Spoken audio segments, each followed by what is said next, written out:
Welcome to the Play in Faith podcast, where we dive into the world of sports through the lens of optimism, inspiration, and faith. We're on a mission to infuse youth sports culture with positivity and joy while building the largest network of college Christian athlete mentors in the world. Thanks for stopping by. Enjoy today's show. All right. Hey, everybody. It's Coach Chris from Play in Faith. I am excited today. We have got an amazing guest. We're here with Jim Brown, the lead pastor at Grace Community Church. He's doing some incredible things in the community and has always found a way to make fitness and sports part of the equation. I think you're going to really enjoy it. So how's it going today, Jim? It's going great. I'm excited to be here today with you, man, and talk about how these two things collide together, sports and faith. So they naturally come together, and boy, they impact a lot of people in our world. Yeah, it is incredible, and I think, obviously you're a big sports fan as well as an athlete. And you've just seen it a lot lately, the rise of these post-game press conferences, athletes boldly proclaiming their faith. And I think it's really cool that athletics can be that vehicle to bring faith. Even this week, I'm a Washington Commanders fan. Watch Marcus Mariota, who filled in for Jaden Daniels, talking about his faith and how he had an opportunity to play, and he gave God all the credit. So it's just fun. With a platform like that, why not share about what you believe in God? Amen, man. You're seeing it left and right. So one of the things that I think is most interesting in your career, you are part of a really exciting men's ministry called Fight Club. Could you tell us a little bit about that ministry and kind of how it started and what it aims to do for men? Yeah, it comes from Nehemiah 4:14. Sometimes people think of the movie Fight Club. Hey, we can't talk about Fight Club. So, a little different. Yeah, it's a little different. But fight for your brothers, sons, and your daughters, your wives, and your homes. Nehemiah gathered a group of men together, and boy, they wanted to rebuild the wall. And so in rebuilding the wall, they needed to gather some men together. So this ministry was birthed out of, honestly, seeing that men do life better together. And if you put them on an island by themselves, loneliness surfaces and enemy picks them off. So after doing a Tough Mudder with my staff here, after doing some men's retreats, let's try to do something that brings men together. So in 2011, this idea was birthed. Let's get guys in squads together. Guys always, when you get out of high school, where do they go together to be on team sports or team gathering? Just isn't anything there. And so this idea guide kind of dropped out of heaven. I sat at my computer and put a creed together. And I'll just say this. We were hoping for 100 guys to show up. It was like Field of Dreams at midnight. There's a whole other story why we gathered at midnight. But men kept coming. We were weighing them when they were coming in. And I said, guys, we need to throw the scales away. And before I knew it, 450 men showed up because they were hungry for camaraderie together, doing life together. And I remember standing at the front of the auditorium, Chris, and here were my thoughts. Lord, help me not to blow this. That's a lot of pressure, right? You're trying to do just some small ministry, and then 450 men show up, and many from beyond your congregation. Even, right? Yeah. And men were longing, Like I say, once you get out of high school, they're no longer on team sports. They don't have gatherings together, and they're hungry to get together and do something together. And why not bring them together So Fight Club was built from Luke 2:52. Jesus grew in wisdom, stature, and his relationship with God and man. The piece of that most people forget about is stature. Jesus grew in health, and that's a big part of Fight Club too. If one area is out of whack, fitness is out of whack, it impacts the other area. So even in our discipleship part of it, there's some running. Man. I do. So the first time I met you, at least from afar, it was about 5 years ago, I was attracted to this idea of some of the teamwork, the camaraderie, the sports component is what brought me in. Like, we live a decent bit of ways from over here, a couple towns over. And so the first time I meet you, it's 2:30 in the morning, and you are sprinting around a 100-foot bonfire with a flamethrower strapped to your back, screaming, Jesus, Jesus. And I said, you know what? I think this is my kind of place, man. It is, man. I like it. Yeah. And that's just the connection that we have inside of every man, I would say, and even men, is a desire to compete, a desire to win, and a desire to lead. So Fight Club gives us that component to become better men. So, and a lot of our themes, as you know, are sports themes. Sure. They connect well with the heart of men, and, we love to see victory. So doing Fight Club is challenging, it's life-giving, but you become a better man as a result of it. Yeah, so obviously a lot of the challenges are physically based, right? And one of the things that we've kind of built Play in Faith on is sports are wonderful and these athletic goals are fantastic, but oftentimes athletics is the vehicle to build some of these other life skills. So why do you think like the team component, or like you call them squads, like why is that such an important component along with some of the athletic and physical components?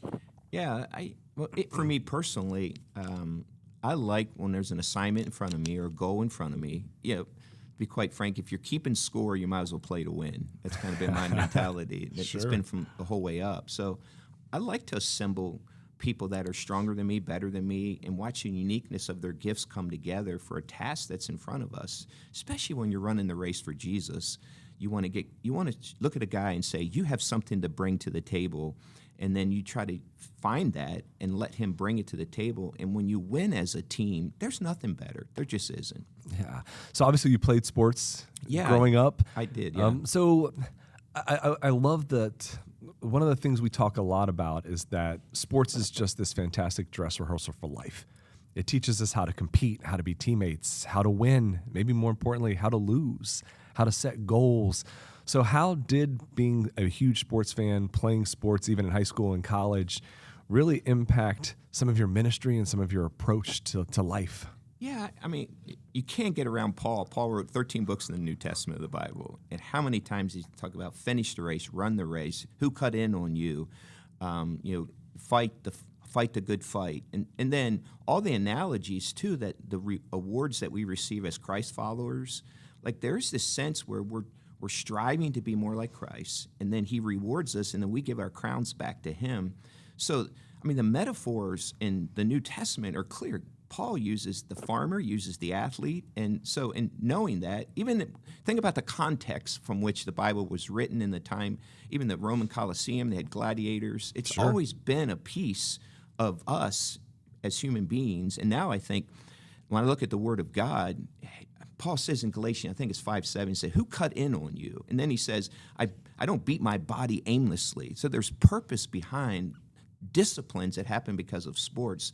I think personally help us even in other disciplines in life, knowing God, spending time with him, being a bright light. So Scripture is full of analogies of sports. I mean, I like Paul. I think he's a sports guy. I think so too. There's a lot of run your race, right? Like a lot of talk of like victory and running our race and competing and giving our best.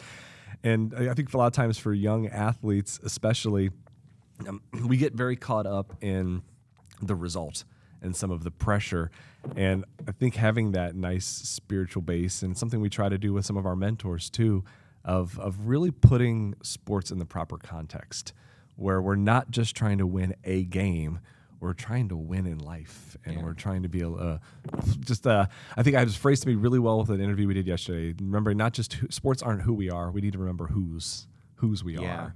And, Chris, I've coached a lot like you through the years as their kids kind of came alongside of them and coached basketball, I coached baseball, I coached football, and I remember the relationships that were developed because of that. And sports gives you an incredible platform. Coaching gives you an incredible platform to share what's really deep in your heart and what you believe in about Jesus. I can take you back.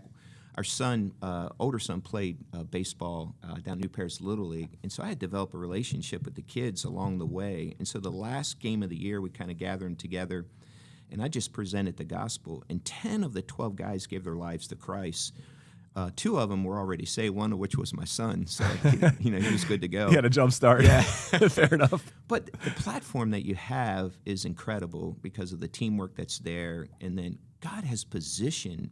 Look at all the pro athletes today, just to see the way God has positioned them with a voice. Ohio State University, we have a ministry here. We have a couple that we support that's on Ohio State University.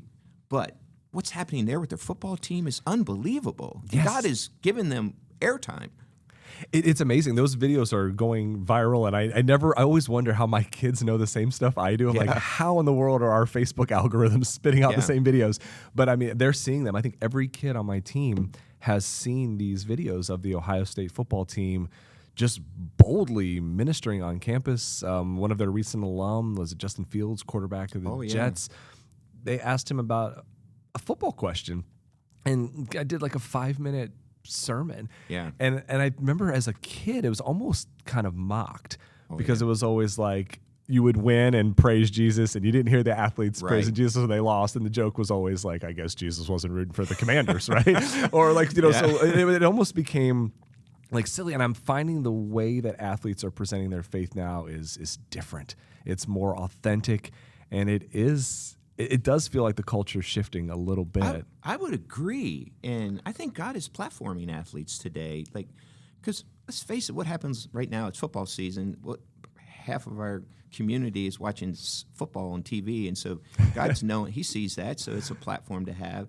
I took a healthy lifestyles class at Grace College a long time ago, 30 plus years ago, and I was a freshman, and my prof there said something I'll never forget, and it clicked with me. He said, "Your heart is a muscle. If you exercise it, it beats less and lasts longer, so that you can serve God longer." And so I started this regimen of exercise. I've been a lifelong runner for 45 years, but the reason I am is because the living God lives in me. So even the pure picture of athletics keeps you healthy, allows you to serve God and have a healthy body too. So, I mean, plus Jesus walked everywhere he walked, and if he grew in health, I should grow in health too.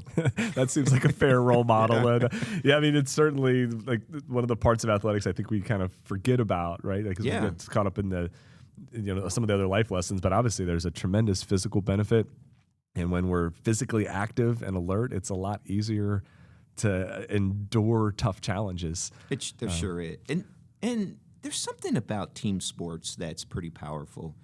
The bond that you have with your coach, the bond that you have with your players, and the connection that you feel there is pretty special. Like, it's not just an individual doing it, but it's a team doing it. And there's something, you can lose together, you can be disappointed together, you can cry together, you can laugh together, and you can celebrate together. The Bible is full of all the one another's, and athletics allows us to do a whole bunch of one another's. Yeah. It's the cord of three strands, right? Yeah. I mean, it's you see teams start to really bond. To me, that's my favorite part of it. I mean, I didn't get into coaching. I'm not trying to. I interview coaches that do this for real, right? I'm coaching middle school and elementary girls, but it does often feel like a ministry when you just watch the lessons that really transcend what's happening on the court or the field start to anchor down. I've seen my teams bond and pray together, and it's just really cool. There's not a lot of other environments where you're going to have a bunch of 13, 14-year-old kids who are like, hey, you want to pray in front of 1,000 people right now? Yeah. and you're seeing it all over the place in like high school and college athletics. So obviously you've done a lot of coaching as well. For people that are in public schools, depending upon where you are, sometimes there's a little bit of that fine line where. Right. So what kind of advice would you have for coaches who really want to minister to their kids through sports, but may not be able to be quite as overt or force it? So what are some things coaches can do to make sure that we're teaching the right lessons, not just X's and O's? Yeah, I think your best example is you. How do you respond to hardship? How do you respond to a loss? How do you care about someone? Who do you celebrate in victory? I think your life is the best testimony. So let your actions match what you believe, and just show that you care, because that is a vehicle. If someone sees that you care and really, really love them, that's an openness for them to listen to you. And who's to say, maybe outside of the actual coaching opportunity, there's something that happens with the parent that week or with them that you have an opportunity. They might say, man, you're different. What is it about you? And they see Jesus in you. And so you pray about it. You don't want to bust through all the barriers that are there, but you want to be a bright light. So let them know that you care about them and love them. And I'm telling you, you have an openness to share the gospel at some point. Yeah, it's absolutely. I mean, just living that joy and that peace. How we treat others. I think we've had that conversation with folks as well.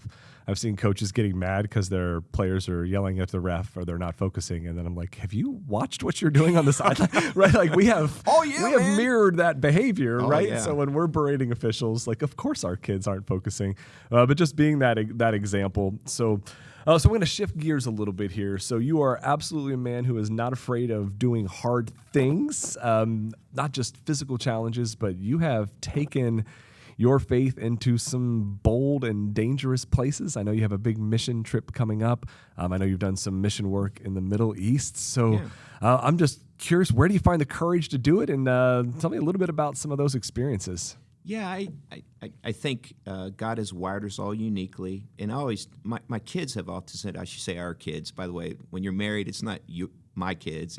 They're not virgin birth. You got a wife too, so it's our kids. They're your kids when they do something wrong. So thinking through that, our kids have often said, Dad, you need to write a book about your faith stories. So I think you build your faith, your trust in God. But by nature, I've always been someone has been called to adventure. And I can take you back to when ISIS was coming through the Middle East and Iraq, and I remember sitting at my computer in 2014 and seeing brothers and sisters in Christ fleeing their countries, lost everything. Many of their own had their brothers and sisters, moms, dad, had their heads lopped off. I remember I just started weeping. I'm sitting at my computer. It's like I just felt like God was saying, Jim, you need to do something. So we did. We grabbed 8 men and we made our way to the Middle East to Erbil, Iraq.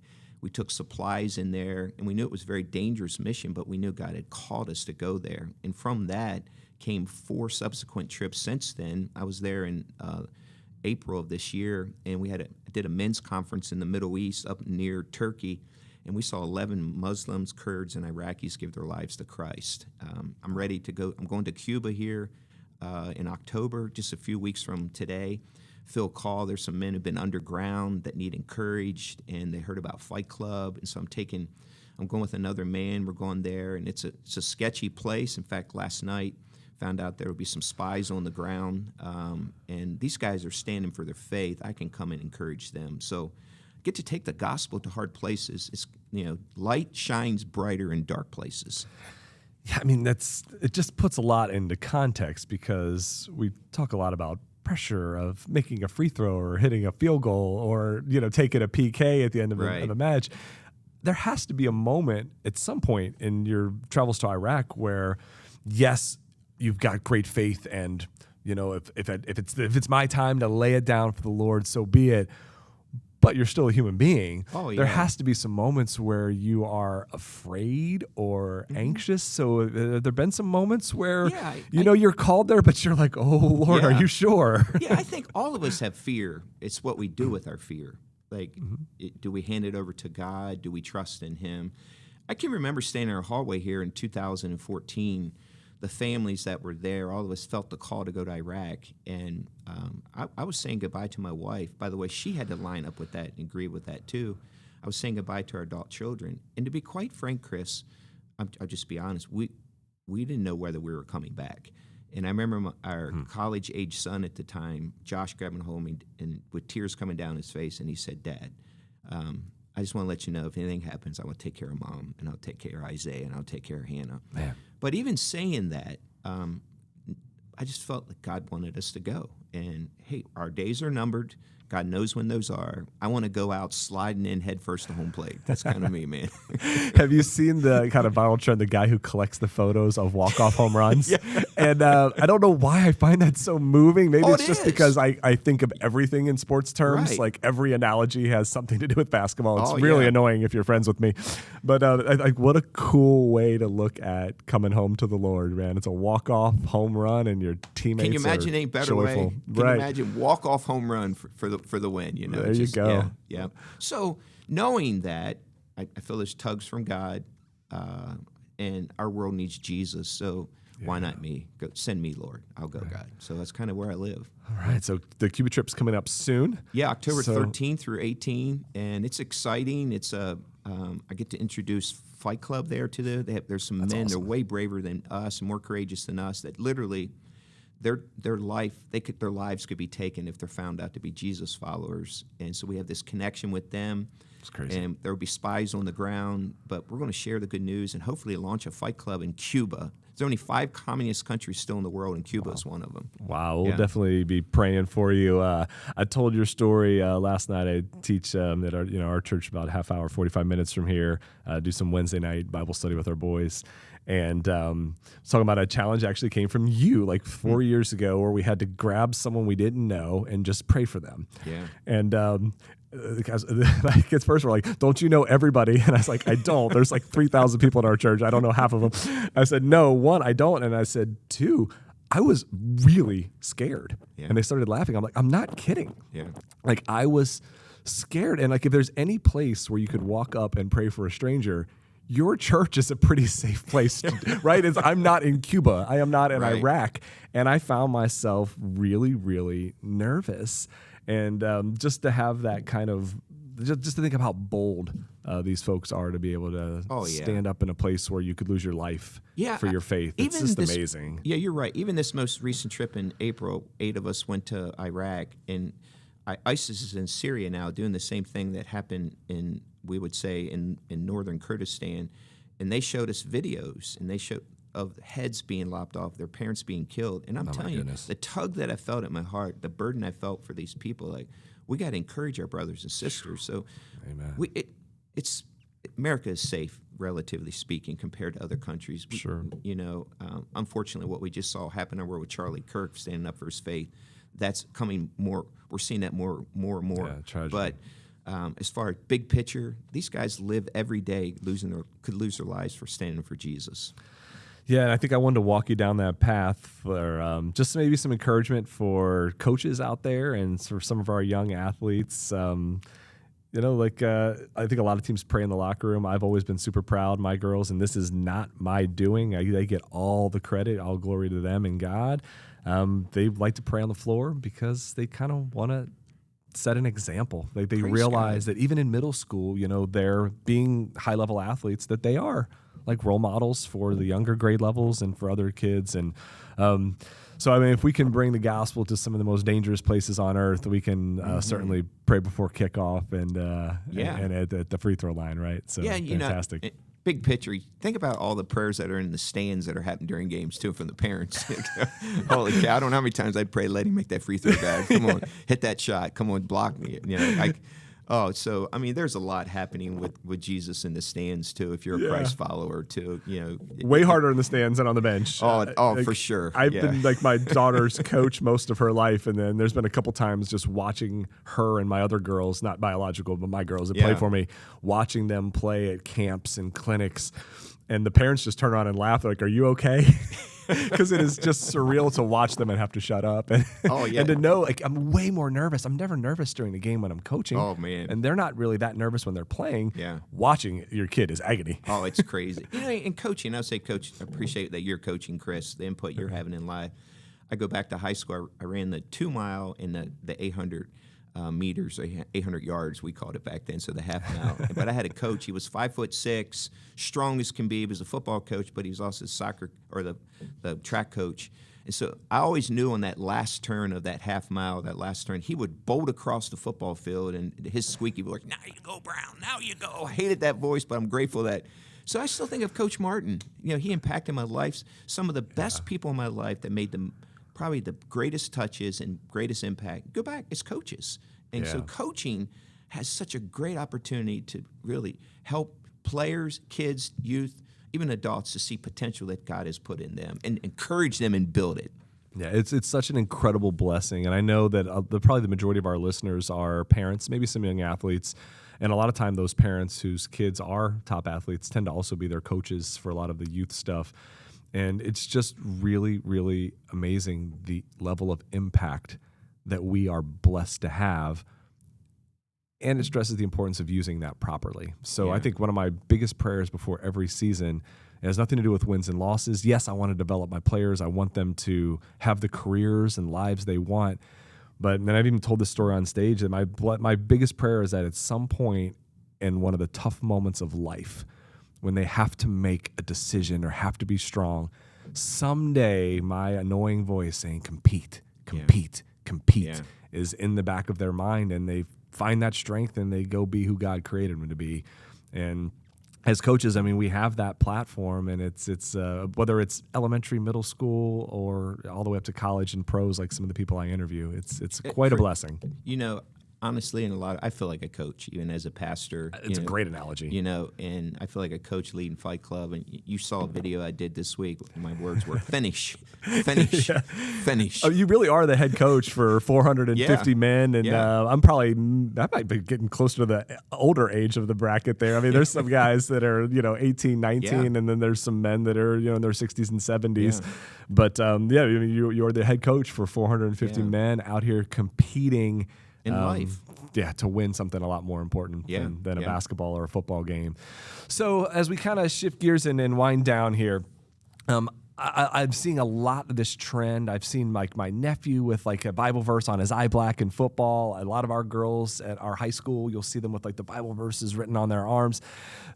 So what are some great verses beyond just the standard? Look, there's nothing wrong with I can do all things through Christ who gives me strength, but let's get some deep cuts, right? Yeah. So what are some verses that young athletes can draw inspiration from as they do their pregame mental prep, or as they're just getting their mind right to compete? What are some favorite verses for athletes? I think I would just land on Ephesians 3:20, that God can do immeasurably more than we ask or imagine. And I think so he can do that through you. Like, you think, this is the abilities I have, this is what I think I can do, but you're not alone. And I always tell guys, if you know Jesus, you have an unfair advantage. Everywhere you go, even when you lace up your sneaks, or whether you kick a ball or make a free throw, you're going to that foul line, you're going to that end zone, you got Jesus, you got dwelling in you. You have an unfair advantage. So set your hearts and minds on things above and know your identity. You're not alone. So knowing that, use that ability that's in you, and it's the living God. So from a confidence perspective, you're not alone shooting that free throw shot. From a quarterback perspective, you're not alone. As a receiver, you're not alone. You got an unfair advantage catching that ball, shooting that ball, and throwing that ball. So Ephesians 3:20, every time, think, I can do immeasurably more because God can do immeasurably more. He lives in me. That's a good one. We'll make sure to link it. Make sure to link it in the comments here for anyone. So any other favorite verses for athletes? We'll give maybe one or two more, and then we'll let you off the hot seat. Yeah, and for me, I think in our world we have a lot of starters. We have people that start well. Hey, I signed up. But when things get a little difficult, or there's a couple losses that are piling up, we need finishers. So finish what you started. So, fight the good fight. And when you fight the good fight, part of that is finish what you started. So I would just say, make sure you finish what you started. Love it. Love it. Well, Jim, thank you so much for being with us today. Some of those verses are in the comments, and thank you for providing some inspiration. Thank you for your ministry with Fight Club. We will absolutely be praying for you next month down in Cuba, and just keep doing dangerous things for the Lord. It is a blessing to have you in the community. So thank you so much for being here today. I really appreciate it. God bless you too, bro. It's good hanging out with you, man. Thanks for tuning in to the Play in Faith podcast. If you love what you heard, please take a moment to rate our show and share it with your friends and fellow athletes. Together, we can spread the joy and positivity that youth sports deserves. And be sure to visit playinfaith.com for more fantastic resources. We're on a mission to build a vibrant community of Christian athlete mentors that are not just a voice your athlete will listen to, but one they should. Until next time, keep playing in faith.